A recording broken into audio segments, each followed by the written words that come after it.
নমস্কার, সত্যমঙ্গল ইউটিউব চ্যানেলের সকল দর্শক এবং শ্রোতা বন্ধুদের জানাই আন্তরিক শ্রদ্ধা ও ভালোবাসা।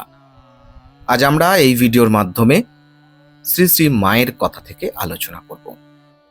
আমাদের অনেকেরই দীক্ষা হয়ে গেছে, অনেকেই জপ শুরু করেছি, ঠাকুরের নাম করছি, কিন্তু একটা সাধারণ সমস্যা প্রায় সবারই হয়, মন বসে না। জপ করতে বসলে মন বসে না, জপ করতে বসলে মন অন্যদিকে চলে যায়। কখনো আবার ভাবি সংখ্যা রেখে জপ করব কিনা, ঠিকভাবে করছি তো? এই সব প্রশ্ন আমাদের ভেতরে ঘুরতেই থাকে।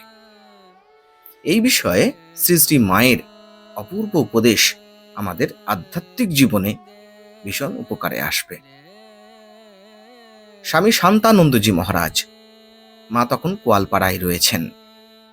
স্বামী শান্তানন্দজি মহারাজ মাকে প্রশ্ন করছেন, মা, সংখ্যা রেখে জপ করব কি?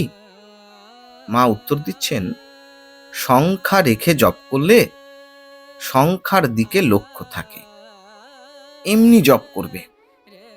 তখন মহারাজ বলছেন, জপ করতে করতেই মন কেন তাতে মগ্ন হয় না?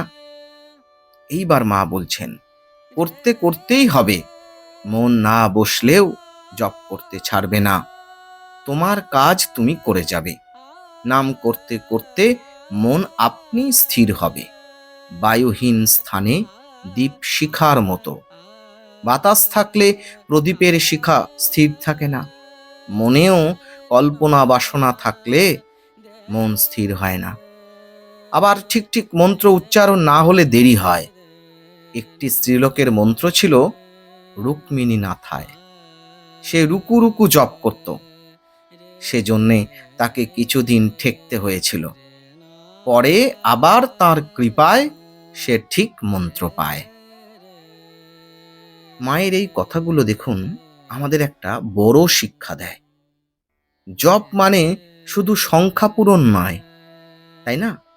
জপ মানে শুধু নিয়ম নয়, এটা একটা পথ, একটা ওয়ে, একটা সাধনা, একটা ধীরে ধীরে ভিতরে কমপ্লিটলি একটা চেঞ্জ, একটা পরিবর্তন আসে আমাদের জীবনে, একটা রূপান্তর ঘটে। ওই যে ঠাকুর বলেছেন না, কাঁচা আমি থেকে পাকা আমি, এটি জপের মাধ্যমে সম্ভব হয়। প্রথমে মন ছুটে যাবে, এটাই স্বাভাবিক, কিন্তু যদি আমরা থেমে না যাই, যদি ধৈর্য ধরে চালিয়ে যাই, তাহলে একদিন মন নিজেই শান্ত হবে।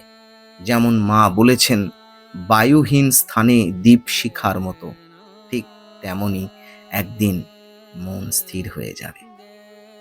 মা এও বলছেন, সংখ্যা রেখে জপ করলে সংখ্যার দিকে লক্ষ্য থাকে। ঠিকই তো তাই, আমাদের মনের মধ্যে একটা অহংকার জন্মাবে, আমি এত সংখ্যক জপ করেছি আজকে। আবার যেদিন হবে না, সেদিন আবার মনের মধ্যে খুব ডিপ্রেশন লাগবে, যে আজকে জপটা হলো না, এত সংখ্যক জপ করতে পারলাম না।